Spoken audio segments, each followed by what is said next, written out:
ভোলা জেলার বোরহানউদ্দিন উপজেলায় জলবায়ু পরিবর্তন এবং জেন্ডার বিষয়ক 2 দিনব্যাপী প্রশিক্ষণ শুরু হয়েছে।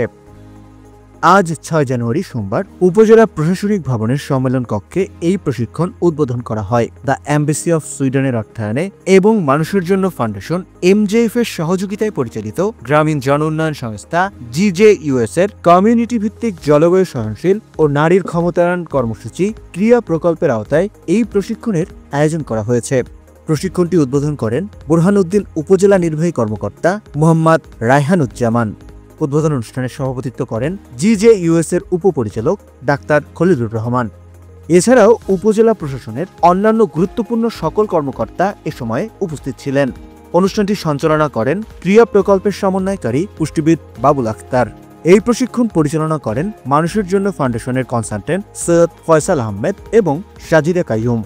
প্রশিক্ষণের লক্ষ্য সরকারি কর্মকর্তাদের জলবায়ু পরিবর্তনের প্রভাব এবং এর সঙ্গে অভিযোজনের কৌশল সম্পর্কে দক্ষ করে তোলা।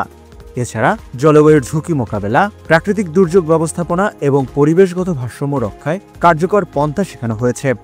নারীদের ক্ষমতায়ন এবং নেতৃত্বে তাদের ভূমিকার উপরও বিশেষ গুরুত্ব দেওয়া হয়েছে।